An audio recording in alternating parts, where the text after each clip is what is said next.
Ladies and gentlemen, welcome to this evening's webinar, Feeling the Heat, Australia Under Climate Pressure. Tonight's discussion is a collaboration between the Griffith Asia Institute and Australian Foreign Affairs to talk about the implications of climate change for Australia's foreign policy, with particular reference to our immediate neighbourhood, the Pacific region. Let me begin tonight in the spirit of reconciliation by acknowledging the traditional custodians on the lands on which we're meeting. For me, here in Brisbane, they are the lands of the Turrbal and Jagera peoples. But of course, there are many others joining from many other lands across the widest reaches of this virtual platform. I pay my respects to elders, past and present, and extend that respect to all Aboriginal and Torres Strait Islander peoples, including those who might be joining us tonight. So tonight's conversation is a pretty critical one. This week, we at the Griffith Asia Institute released a paper by Professor Mark Beeson, in which he reminded us in the very first paragraph that in this moment in human history, it's no longer controversial to suggest that unmitigated climate change and environmental degradation are problems. On the contrary, there is overwhelming consensus about the causes of climate change and their impact over coming decades. Indeed, the latest report from the UN's Intergovernmental Panel on Climate Change tells us as much, that the global temperature is likely to rise 1.5 degrees by 2040, and even with immediate action, likely to rise by 1.6 degrees by 2060. There is growing consensus across the international community that if we are to have any chance of limiting the effects of a changing climate, we must seek to reach net zero emissions by 2050. It's a position that has been endorsed by leaders across the world, including at US President Biden's climate summit and at the G7 earlier in the year. And it will be the centrepiece of collective diplomacy as nations gather in Glasgow later this year for the 26th Conference on Climate Change.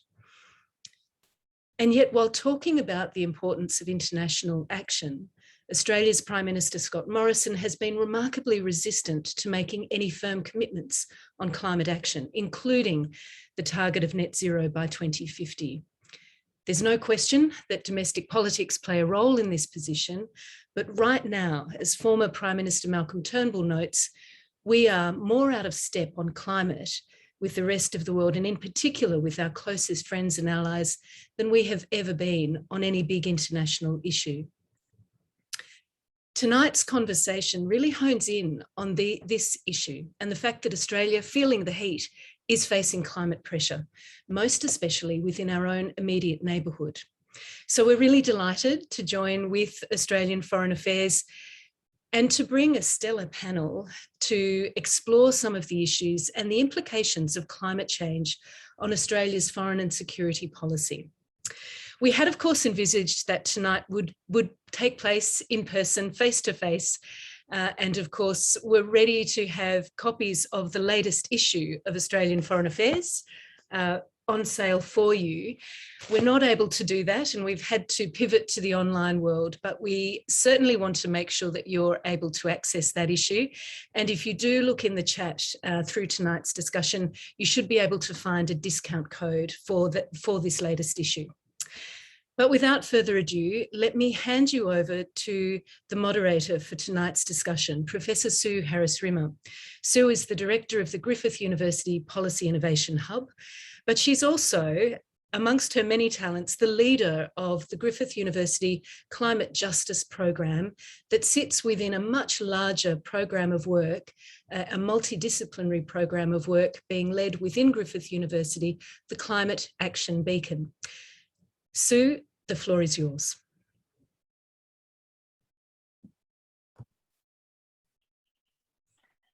Good evening, everybody. It's wonderful to see you all online. My name is Professor Susan Harris-Rimmer. I've just been so graciously introduced, and I want to acknowledge as well the land on which I stand on as I come to you, which is the traditional owners are the Jagera and Turrbal people, and I pay my respects to their elders, past, present, and emerging. And I also pay my respects to my birthplace of Warrumbungles in central west New South Wales, of that region, and I'm thinking of them at the moment because there's some real issues around central west New South Wales and COVID. I also want to welcome any Pacific Island folk that we've got joining us tonight. I pay my deepest respects to you. Thank you for coming along. This particular seminar is to explore, really put the Pacific Island region, the Blue Pacific, in the centre of the discussion about Australian foreign affairs. So we want to be actually thinking about why the region is important, what they're thinking, what their sophisticated diplomatic efforts are, and also what should Australia's response be. So we're not climate scientists, although I will start with a bit of a preamble about what the Red Alert report from the IPCC means from the region. We're really thinking tonight about, I guess, the strategic activism that Pacific Islands are engaged with and how Australia should respond. And to do that, we've got just such an amazing two speakers. We're really very grateful. But just to set the scene, we know climate change is a deeply troubling issue for all of us, including those of us in Australia, but all over the world, particularly those who are already in vulnerable socioeconomic situations. And there are so many justice issues in the way that we adapt and mitigate to take climate action. The IPCC report was really clear that unless the world's top emitters move very quickly to rectify the inherent injustice in the current situation, the outlook for the Pacific is dire. So there's a justice issue at the heart of this conversation, that countries that have had the least climate impact are going to pay the largest price. So the idea that even if all the current pledges are achieved, the world is still projected to heat by a median estimate of 2.4 degrees by 2100, with a possible range of 1.9 to 3.0. So this would result in, a series of devastating events: extinction of species, a rising conflict, displacement of millions. But for Pacific Island countries, it's particularly difficult. Due to their low-lying geographies, Pacific Island nations are particularly vulnerable to even very small rises in sea levels and the associated loss of freshwater resources. They're reliant on healthy marine ecosystems and fisheries for food, for economic prosperity, and also for their very rich and diverse cultural practices. So we know that Pacific Islands nations will experience some of the highest water stress of any nations under the current projections. They will have the largest projected falls in economic growth globally as a result, and they are some of the most vulnerable nations to cyclones. So despite this, the Pacific story is one of resilience amongst crisis and one of skill in terms of diplomatic skill. And so that's one of the issues we really want to explore this evening. And we have two great people to share that story with. So first, I want to introduce you to the wonderful Dr. Wesley Morgan, who's a research coordinator at Pacific Connections and an adjunct research fellow at the Griffith Asia Institute at Griffith University as part of our Pacific Hub. His research interests include contemporary geography, geopolitics and diplomacy in the Asia Pacific, but particularly the Pacific Islands and the international politics of climate change and oceans. He spent 12 years in Fiji and Vanuatu, and most recently taught international relations at the University of the South Pacific. And he started way back in 2006 as Australian Youth Ambassador, where he was trained in cultural protocol in the Pacific by Associate Professor Katerina Teawa. So he couldn't have had a better start to his Pacific learning journey. So Katerina Teawa was my wonderful, was very blessed to have her as a colleague at the ANU. And she is an exceptional scholar, a global scholar. She's an associate professor of Pacific Studies in the School of Culture, History and Language at the ANU. She was the founder of the Pacific Studies teaching program at ANU, and she was head of Gender, Media and Cultural Studies. She was the founder of the Pacifica Australia Outreach Program. She was the president of the Australian Association of Pacific Studies and now its vice president. And anywhere you want to really think deeply about the relationship between Pacific Island nations and Australia, or just actually anything to do with Pacific Islands, her work is a really good place to start for all of us. Her main research is the histories of British, Australian, New Zealand phosphate mining in the Central Pacific region, and that is how she describes her entry pathways into climate change activism. She's looked for many years, 20 years, at the movement of Banaba rock and the complex power relations created by mining, shipping, production and consumption of superphosphate and ensuing commodities. And I really commend to you her book on consuming Ocean Island, Stories of People and Phosphate from Banaba, which was published by Indiana University Press in 2015. Now, until tonight, I would have told you that the coolest thing about Katerina, amongst many cool things, is that she has a permanent exhibition about her work at the Te Papa Museum in New Zealand, which is my favourite museum in the world. I would have said that was the coolest thing about her, but now I know the coolest thing about Katerina was that she trained Wes to be the amazing Pacific scholar that he is today, way back in 2006, just as she has trained hundreds and hundreds of Australians. So we're going to start with you, Kati, if I could ask you both to now turn your cameras on.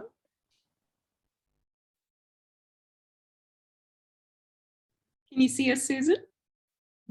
I can. You're looking lovely. We've got the Wes. Excellent. All right, so I'm going to start with you, Kati. I want you to, you've also been published by Australian Foreign Affairs in the volume 6, the wonderful collection that was really thinking about our sphere of influence, Australia's sphere of influence. And your piece was called, oh, wonderful, there we go. Your piece pulls no punches. It's called No Distant Future. And it uses this idea of the Banabans and their experience of extractive industries to start talking about how the Pacific nations are facing existential threats, but they're fighting. And so I'd really love you to tell us a little bit about your piece and your journey into some of these discussions about climate activism. Absolutely. Thank you so much, Susan. Kamna Maori and Nisambula Vinaka, everyone. I hope you can hear me okay. I'm having a few technical and internet issues over here in the depths of Canberra lockdown. I just want to acknowledge that I am speaking to you from the lands of the Ngunnawal and the Ngambri peoples. I am living and working, and my family lives and works and goes to school on unceded, very much unceded Aboriginal lands. And I work at the ANU, which is also on Ngunnawal and Ngambri lands. Want to pay my respect to their elders, past and present.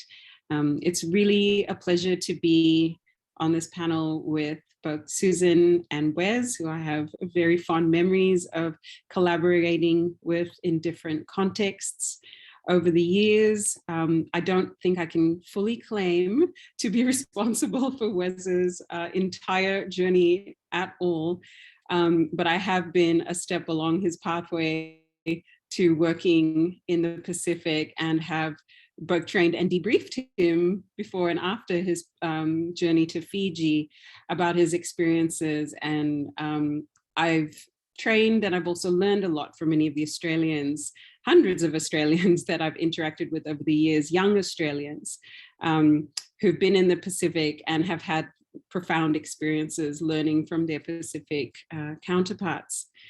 So I really appreciate the opportunities that Australian Foreign Affairs has given to many scholars, including myself, to have a little think and share our thoughts on what's going on in the region and the connection between those things and Australia and Australia's various activities and stance and relationships in the Pacific. So the piece that I contributed in 2019 to that special volume that Wes showed and Susan referred to had come soon after I had spent some time in both Kiribati and Palau. So my work is very much what I call multi-scalar scholarship on the Pacific. And by multi-scalar, what I mean is I look at things from the very small, the very local, and even the very molecular to the very big scale. So with climate change, we're talking about a planetary scale in terms of the impacts of climate change and the way it's affecting all of our lives. But my work over the last 20 years has been thinking about the effects of environmental extraction and environmental injustice at a number of different scales, including the land itself, the ocean, the soil, the rocks, the ways in which these lands and these environments are related to people, and in my case, the Banabin people, which is my community. I am a Banabin, and we're a very small community, only about 6,000 Banabins on the whole planet.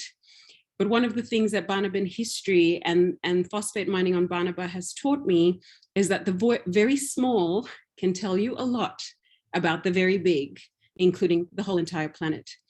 So my contribution to the special issue of Australian Foreign Affairs was making those direct links between what's going on the ground and the larger, bigger existential issues facing everyone, including everyday Australians. But I wanted to make that specific link to this idea of the everyday and the ways in which what's happening are affecting us on an everyday level, and also how our everyday activities and values and actions also can make a difference. So I told some stories about what Pacific people, both leaders and community people, are doing in the climate action space.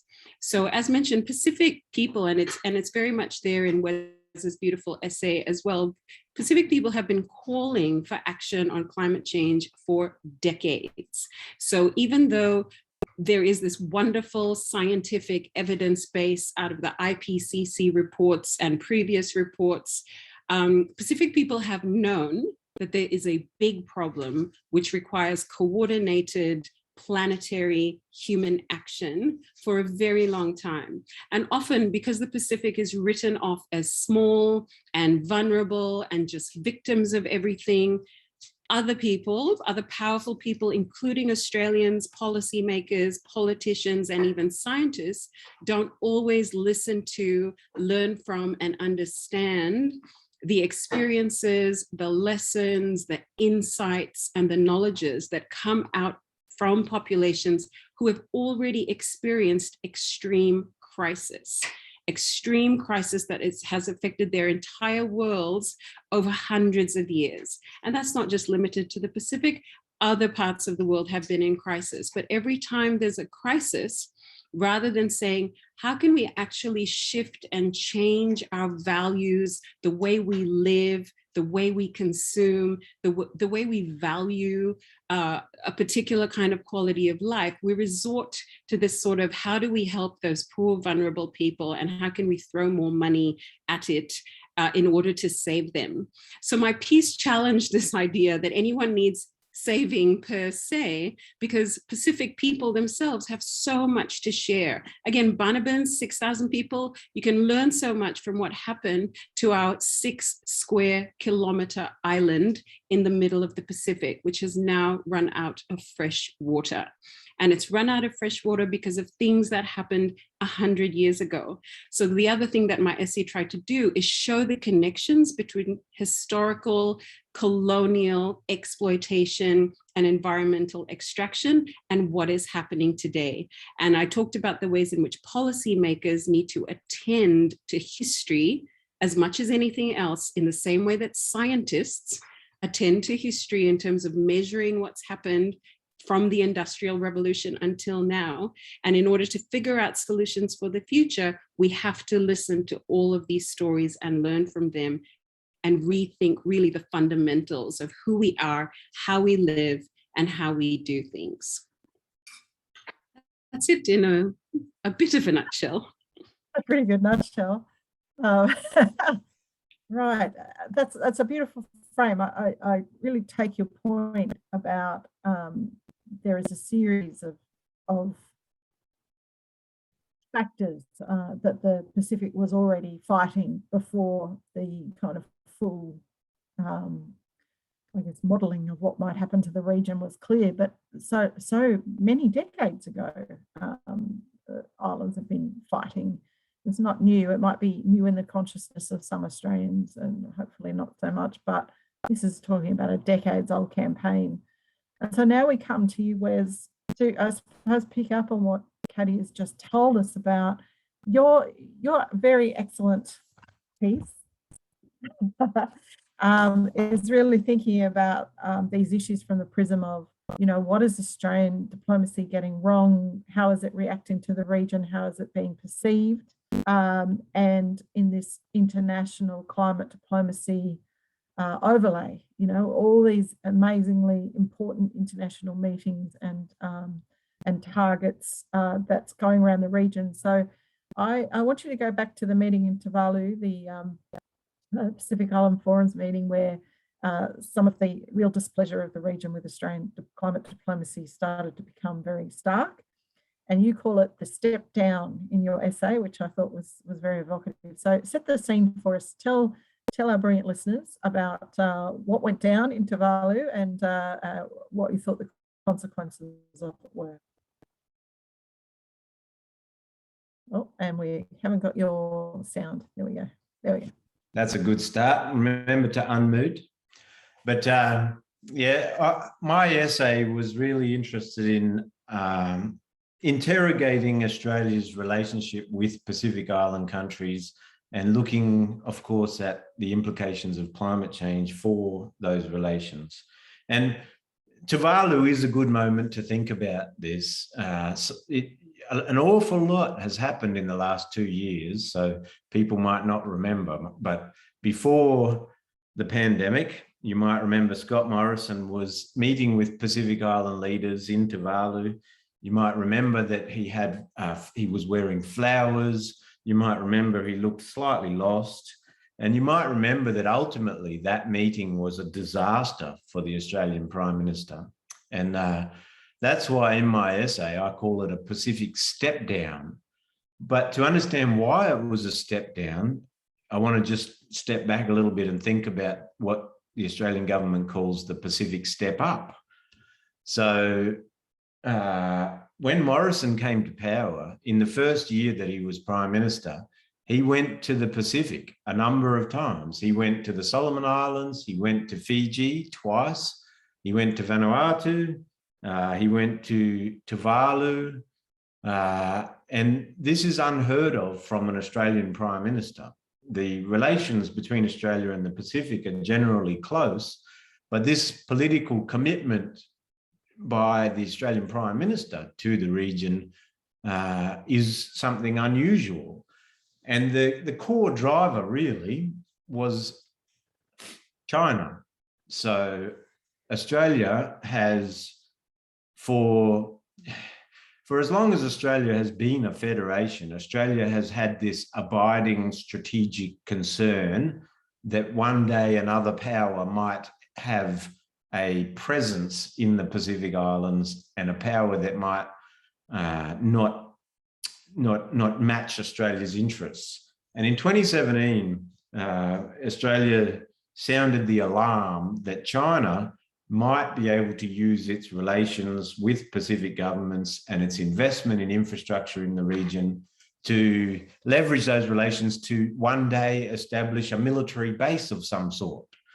And this concern really raised alarm bells in Canberra, and partly in response to that, Australia launched this multi-billion-dollar initiative called the Pacific Step Up. And there's lots of elements to the Pacific Step Up, but it was about integrating Pacific Island countries more closely into Australia's security institutions in particular. So Morrison's there.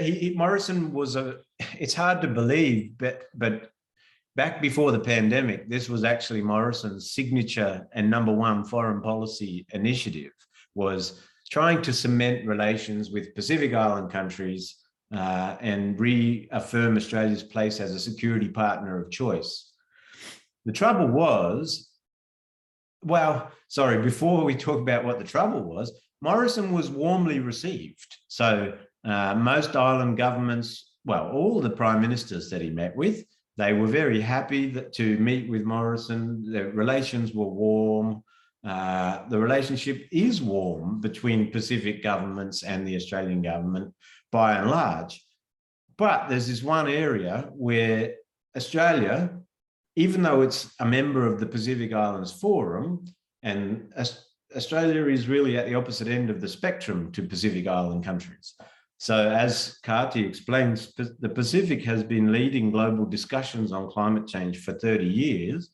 And Australia, by contrast, is the world's largest thermal coal exporter, or it competes with Indonesia to be the world's largest coal exporter. So just at the opposite ends of the spectrum. And this issue, Morrison seemed to think wouldn't really matter for relations. So we get to Tuvalu, 2019, and Scott Morrison has spent the whole year meeting with Pacific leaders. He comes to Tuvalu and he's meeting with island leaders, and they meet on an atoll that is barely above sea level. You look out one window and you can see the beautiful lagoon. You look out the other window and you can see the ocean.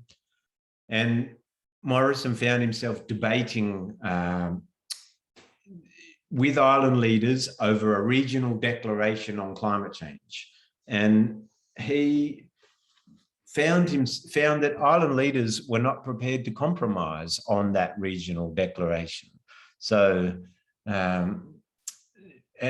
Morrison wasn't prepared to compromise either. So the Pacific Island countries, they wanted reference to the importance of the whole world achieving net zero emissions by 2050, decarbonizing as soon as possible. And there was reference to phasing out coal-fired power, which is so incredibly important for global action on climate change. And Morrison wasn't prepared to have that language in the declaration. So they had a bit of a fight. They had a 12-hour diplomatic stoush at the leaders' meeting, and it was very bruising.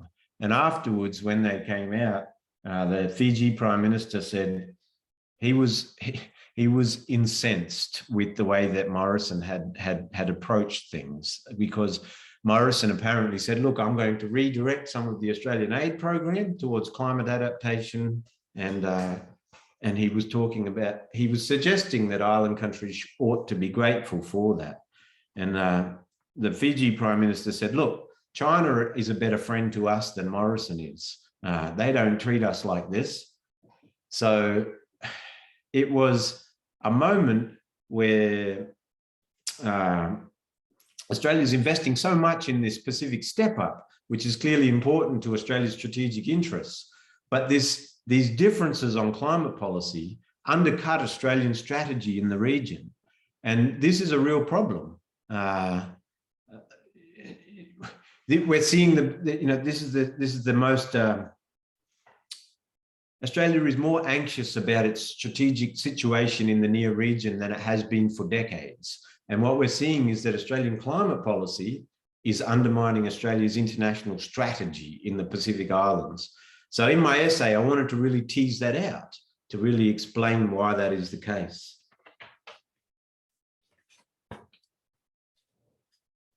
Thanks very much. I mean, that's the puzzle, isn't it? We want to be so important to the Pacific Islands, but we don't seem to be able to show solidarity or empathy for the topic that is the most important to our neighbours.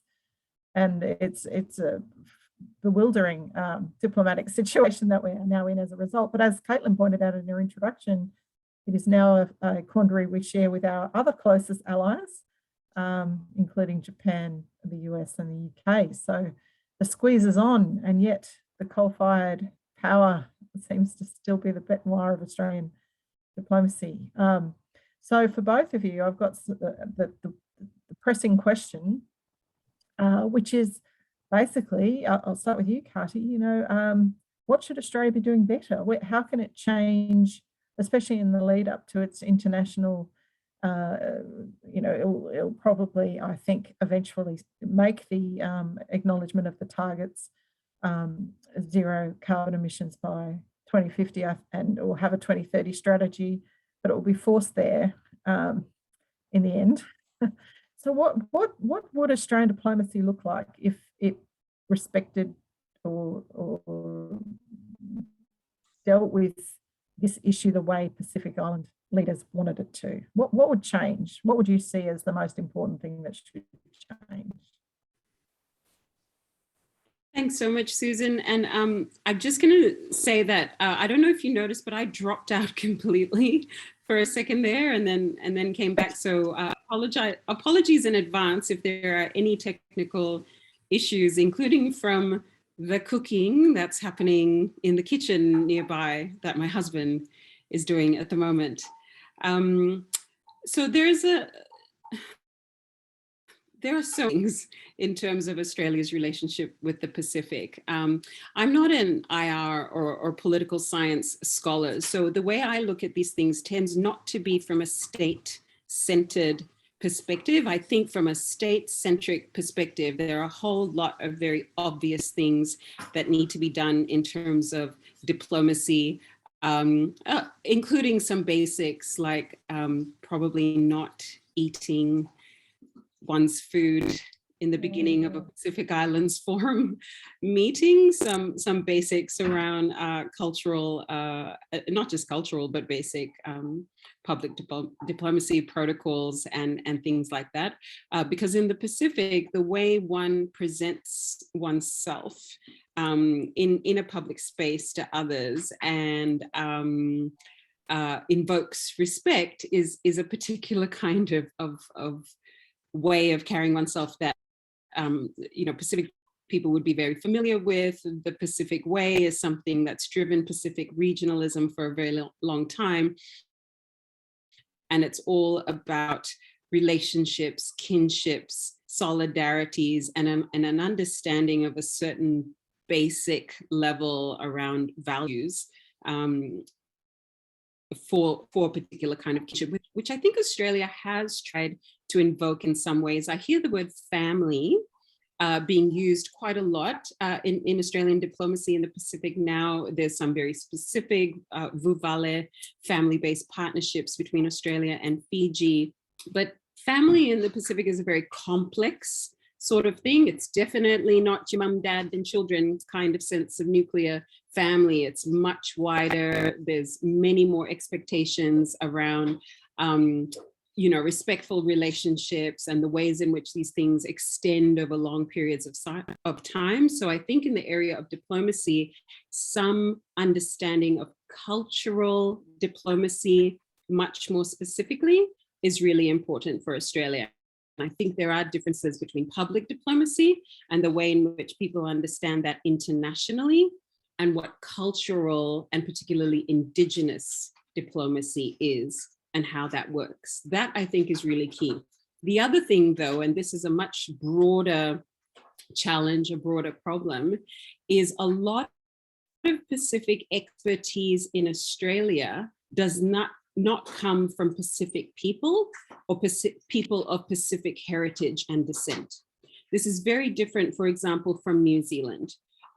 In Aotearoa, New Zealand, a lot of those who work on Pacific issues, Pacific policy, Pacific leadership, and even relations, foreign affairs, issues pertaining to the region are of Pacific heritage. It is a problem in Australia that a lot of Pacific work is not led by Pacific people, including people of the Pacifica Australian diaspora. So there's a lot of there are a lot of needs in higher education and other sectors to get Pacific people up through the system to become leaders in those spaces. So that is very critical. The other area is just the lack of Pacific studies and Pacific knowledge in Australia, period. If you are sending all of this money into the region, but you don't have a public, you don't have a community, you don't have states or a national population that knows anything about the Pacific, including basic geography, let alone how many languages, how many cultures, how many communities, how many islands there are, then you're always going to have a problem between making this your number one foreign affairs, foreign diplomacy, security sphere of influence, and the views and perspectives of a public that pays the taxes for all the money that they perceive flowing into the Pacific. So one of the issues I raised in my piece were all these really kind of yucky pieces that were coming out in the media, or things that leaders were saying, talking about Pacific Islanders as these cash hungry sorts of communities that just kind of drained Australia of all its money and all its wealth with nothing in return, forgetting that the Pacific has been the site where Australia's built a lot of its wealth historically, including agricultural wealth. So not knowing Pacific history, particularly where it pertains to Australia's actions and activities and things that Australia's been doing in the Pacific for over 100 years, this is a problem. If our kids aren't learning it in school, if young people who end up working in the public service and becoming leaders are not learning it in university, then we have a very strange gap between the Pacific being so important on a foreign affairs front and nobody learning anything about the Pacific in Australia. That's just bad from kind of like a basic, like where are you geographically in the world? That's just bad on that front, let alone the development, security, aid, foreign affairs, foreign policy, strategic perspectives. And I'm not motivated by Australia's strategic perspective. I'm motivated by what would be great for everyone, including the Pacific diaspora in Australia. And we need Pacific people to be leading these spaces and to be consulted on everything from climate change to the diplomacy, security, all of the other stuff that themes that are connected to this issue of climate change. We need Pacific people to be included in that space, not as the case studies, not as the case studies for the scientists or the lawyers or whoever's doing the work, but as equal partners in terms of we all have important knowledge to share here, which will help us get to the solutions that we need for the existential crisis that we're facing. I agree with that. I feel like the scale of population in the Pacific means that people underestimate the complexity of the Pacific. I think for me, it's a certain misunderstanding of the complexity of Pacific life because people have this weird idea about scale, population scales meaning something. Yeah, it's definitely the most complicated place I've ever worked, I would say that, but also, the most, to my mind, the one that's changed my worldview the most, I guess. Now, Wes, we're going to go to questions soon because we've got these amazing questions piling up in the chat. We want to get to all of them. But Wes, the $1 million question, what should Australia be doing differently in the lead up to COP26 in particular? Well, there's a lot that Australia needs to do, and some of what Kati was talking about there, Australia has this tendency to underestimate the region, I think, to think of the Pacific as, small and vulnerable countries that are in Australia's backyard, that Australia has an obligation to help look after. And they kind of miss the fact that the Pacific actually has been leading the global conversation on climate change for 30 years. And what that means is not just, being some sort of poster child for the impacts of climate change. The Pacific has been leading global climate diplomacy and was crucially important for securing the Paris Agreement. And I talk about this in my essay. The Pacific Island diplomats, they helped to stitch together a coalition across the traditional negotiating blocs at the UNFCCC. And that coalition, they met in secret, and Australia wasn't a part of this process. But in Paris, this coalition proved really important, and countries arrived at a truly global climate agreement after 30 years of torturous negotiations, and the Pacific helped to make sure that happened.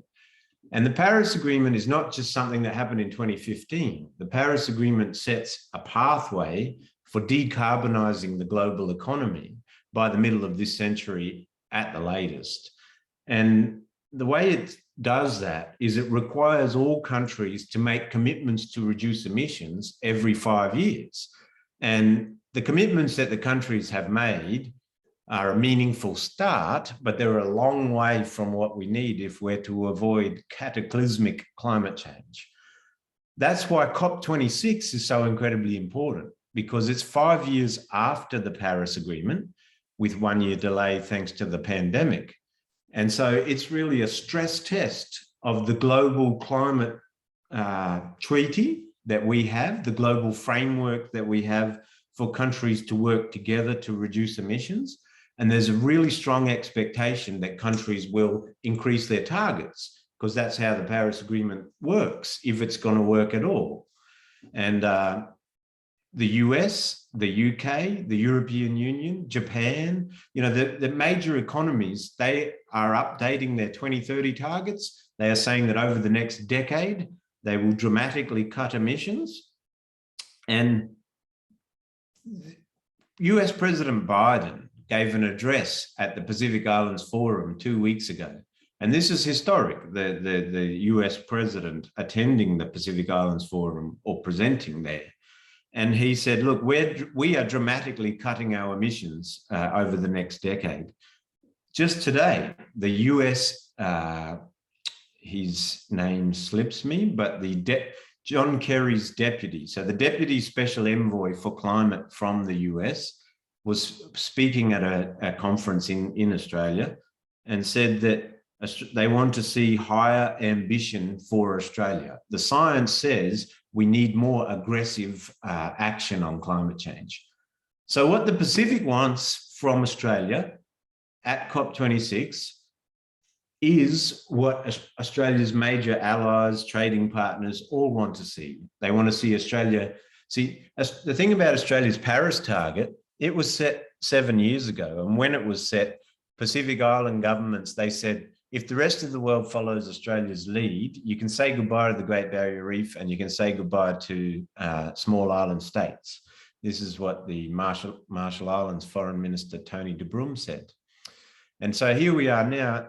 That target was pegged to the US target. So it was the same as the US target.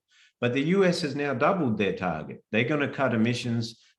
They aim to cut emissions by 50% by the end of this coming decade. And they want to see Australia follow suit. And the Pacific's really clear that's what they want to see as well. Fiji Prime Minister said as much after Biden's address. He said, we need to see net zero by 2050. We need to see a dramatic cut in emissions by 2030. No excuses. Thanks so much, Wes. That's an amazing summary. I've just been looking at the questions. There's some crackers in here. So we're going to have a go at getting to some of them, but feel free to type some of them if you can. I'm trying to get back to the more factual ones. But we'll start with Katrina. And there's a couple of questions about China, basically in the same kind of vein. So pointing out that China is also one of the world's major emitters, but still has successfully improved its relationships with Pacific nations. Is there anything Australia could learn or should learn from China's approach or not? And then there's another question about, on the same vein, that the Fijian Prime Minister in particular is closer to China, but China's still building 400 plus coal-fired plants. So, why does that work? So I might start with you on that one, Wes. Well, China is the world's largest emitter, and that's obviously a problem. China, on a per capita basis, emits much less than Australia does, but as a very large country, industrialized country, it is the world's largest emitter. And so, and we saw actually that Morrison, when he responded to the IPCC report just the other day, he made a point of deflecting attention to saying, look, this is a really big problem, but look at China and how much China emits. We need to see China reducing emissions. And we do. So Australia would do well to work with its allies and friends, including Pacific Island countries, to encourage China to do more to reduce emissions. to encourage China to move away from coal-fired power. So Morrison was saying, look, developing countries are a large part of emissions, and he's right. But the trouble is that Australia has spent the past 3 decades promoting coal in Asia and promoting Australian coal exports to India, to China, to Vietnam, to Bangladesh. And so it's a bit rich for Australia now to say, oh, look, the problem is these poorer nations have high emissions. So if that, I think Australian strategy in the Pacific would be strengthened if Australia was to work with the Pacific as a region to call for countries like China to do more to reduce emissions and to move away from coal. Thanks, Wes. I mean, Katerina, I'm just thinking, you know, China also has issues with the way it treats the sovereign nature of Pacific Islands sometimes. You know, it can be very, also sort of semi-colonial in the way it works, especially around labour issues. So, you know, are hearing many debates, I guess, about the role of China in the Pacific at the moment, especially at the community level. Yeah, so there's all kinds of discourses around China in the Pacific at multiple levels. And I tend to think, you know, at the level of international relations, it unfortunately collapses a lot of diversity in terms of what China is and what China represents into this one big kind of like monolithic, political, economic, geopolitically powerful China. And I think even if one might argue that China is operating in a neo-colonial way in the Pacific now, I can assure you that Pacific peoples and Pacific communities and Pacific countries have a much longer memory of the other colonial forces in the Pacific. So it doesn't really work to start using the word colonial with respect to China like it's on par with British, Australian, New Zealand, Japanese, Dutch, and a whole bunch of other Indonesian colonialism and empire and extraction and French impacts in the Pacific. I think from Pacific people's perspectives, all of these powers are together, and some of them are newer, and the ones that are older, the impacts are very clear because we have felt that through the generations. So there's a real difference, temporal difference here in terms of how people approach time, the impacts of time, and the ongoing memory of it. Pacific peoples do it in much more similar ways to Aboriginal and Torres Strait Island peoples, where we feel and can see and we experience the trauma of empire and colonialism going back, you know, a couple of hundred years, if not longer, in some places such as Guam, which was colonized by the United States in the which was colonized by the United States, before that Spain, before that other powers, going back to the 1500s.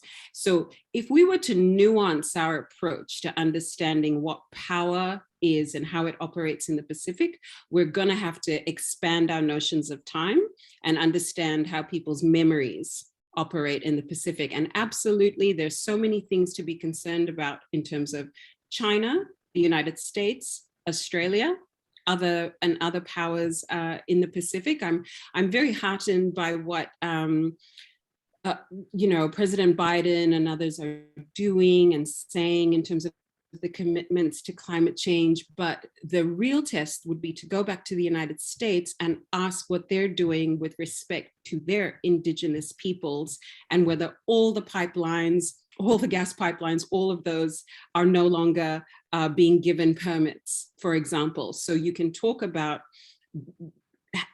having a commitment and doing something in terms of global climate change, but the real test is what's happening on the ground in the states with respect to whether or not real action is happening at the industrial level, and especially in terms of how it intersects with Indigenous rights, Indigenous sovereignty, Indigenous issues, Indigenous attempts to care for land, to care for country, to care for waterways.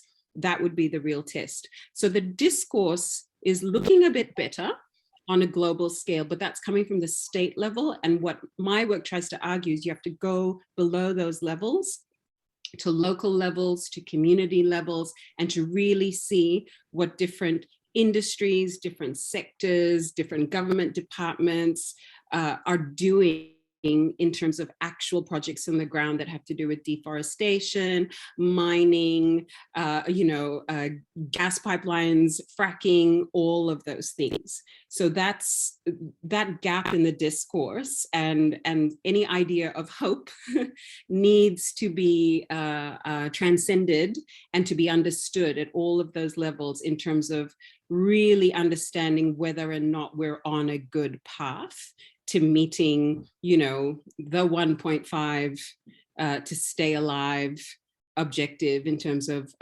global warming. So I think my approach is a little bit different from Wes's in that respect, where I think it's really great to talk about the state level, but states are people. There are humans behind states. In the same way, when we talk about human-induced climate change and the Anthropocene, that those are based on real actions by real humans making real decisions and demonstrating real values that do or that help or harm the planet and the environment. So I think our research and the way we talk about things really has to be nuanced to be able to work at those different levels of scale in terms of what exact kind of impact we're talking about. And this goes to also thinking about the problems between the Pacific as a bloc calling for action on climate change, but then at a national level, again, giving permits for more mining, more deforestation, the building of some new bases or something. Like, that's a problem here, right? You can't call for particular action on climate change as a block and then at a national level, at a local level, make some decisions that go the way of emitting more carbon and rely on certain industrial and energy processes in order to make those happen. So one of the big problems I see here, and this comes through in terms of Morrison's response to the IPCC report as well, when everyone looks just to technology or to more industry for the solution, then we are not really working through the problem, because the industrialization that we have identified as causing the problem comes from a lot of technological revolutions and innovations. So technological revolutions and innovations often add to the problem. They have been part of the problem. And sometimes what causes the problem can't always be part of the solution if it relies on more extraction. Everything we do comes from stuff. Everything we do has a material basis. There's actual rocks, there's actual minerals, there's actual water, there's actual species that are impacted behind it. So our discourse needs to take into account all of those things, even when we're just thinking about how a meeting at the Pacific Islands Forum went and whether, who was offended and who wasn't offended and what are the solutions. We really need people to understand things at all the levels in order to figure out some real meaningful solutions and to go back home and see how those who care for the land are being treated in the process. That's great. And that does make the excellent point that was also in the chat from Tess Newton-Kane, that there's not a complete degree of consensus in the Pacific Island nations or communities that Papua New Guinea has an ambivalent approach, as you were talking about mining permits and various other things. Fiji's been criticised for pursuing policies at home that are misaligned with their international positions. It's a very good point.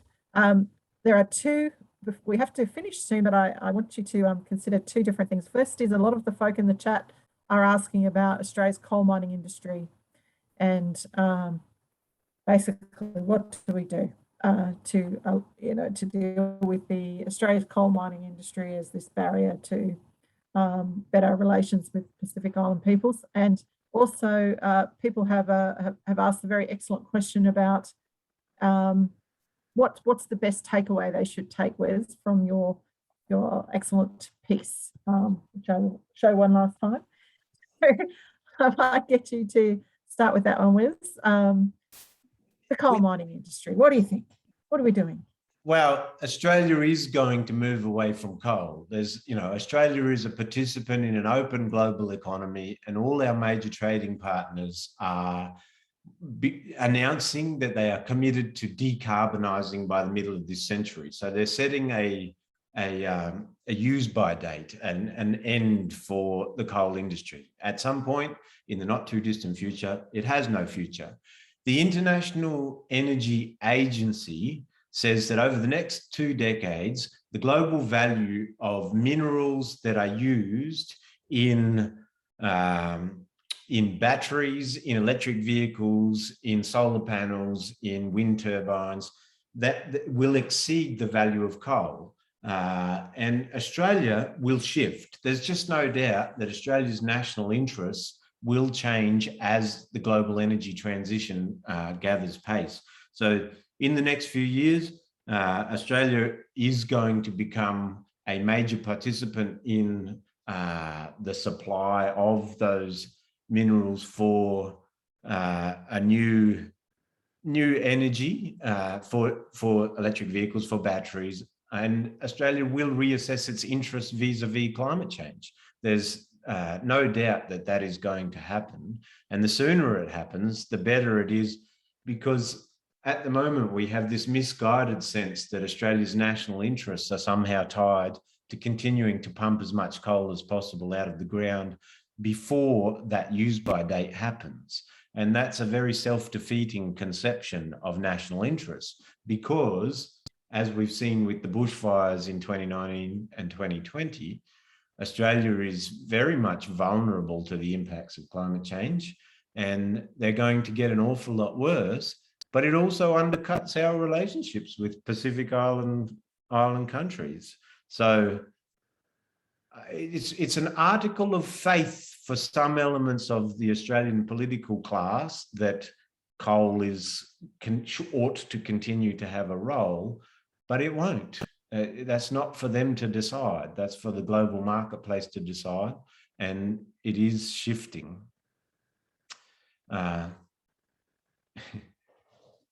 Thank you.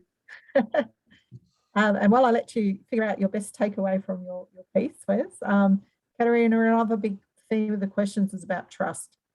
So, in a short sentence before we have to end, what should we do to build trust between Australia and the Pacific, in your view? Yeah, I think I've outlined a few things, in terms of what can happen in different sectors. But I think shifting the language and shifting the discourse and the kinds of stories that are told about the Pacific would be a huge step.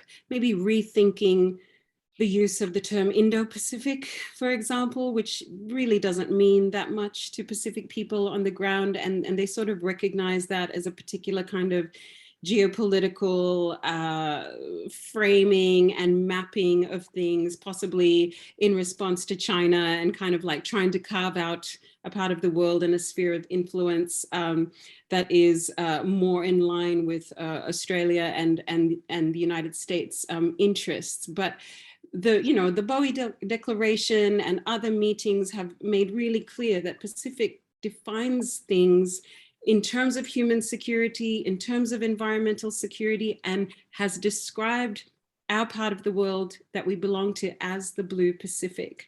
So maybe shifting that discourse and actually adapting the language of Pacific peoples and Pacific leaders and Pacific communities might be a first step. I believe a lot in the potential if the discourse is truly challenged, and also if Australia starts using a far less deficit approach to the Pacific region. That would help with the trust.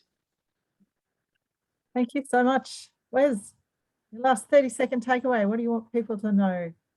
Oh, I don't know. I don't know.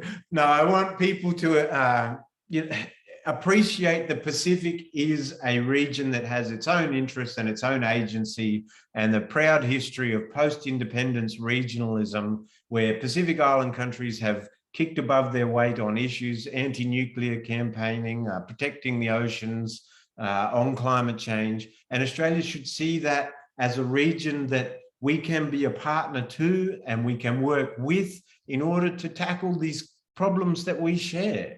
You know, like we have scratched the tiniest part of the surface of Australia's relationship with the Pacific tonight. We're not going to get anywhere close to it.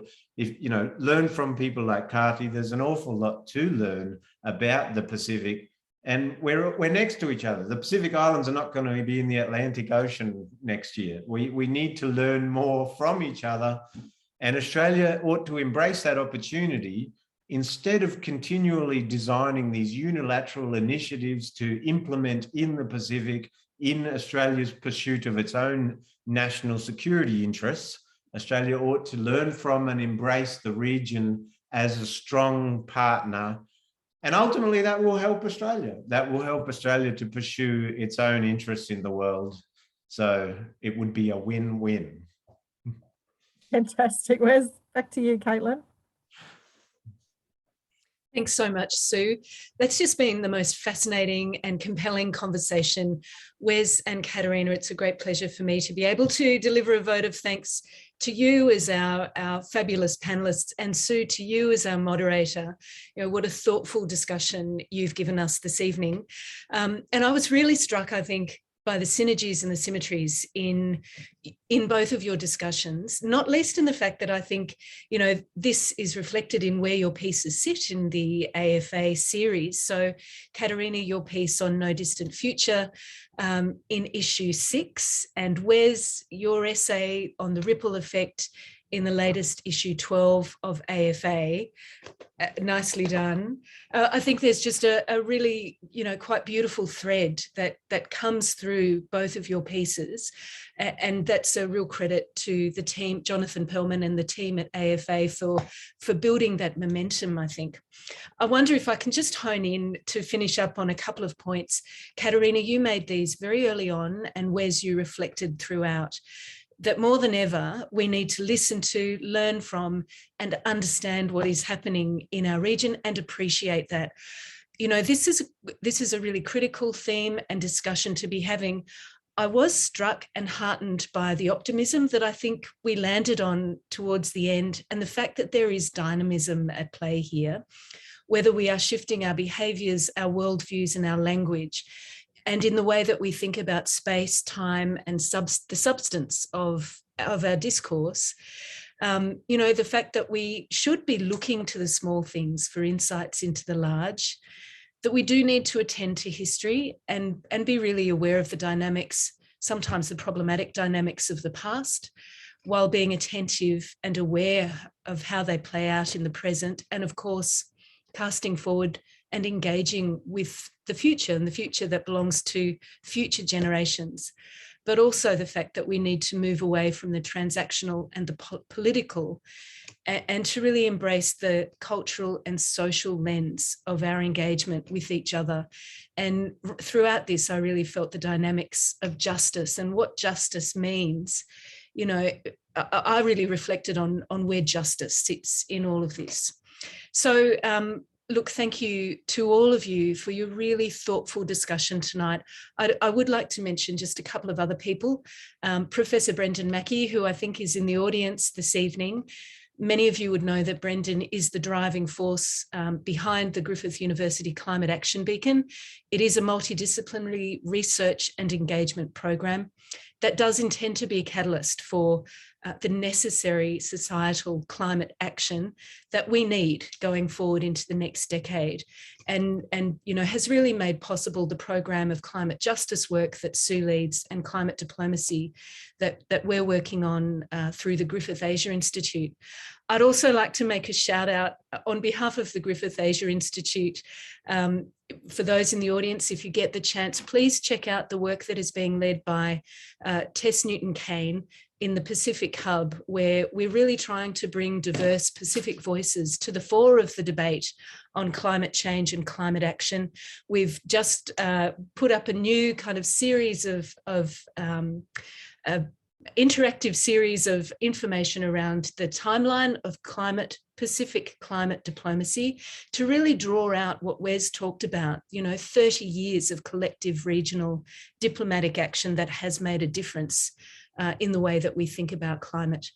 Of course, to Jonathan Perlman as editor of AFA and the whole team at AFA, we love working with you.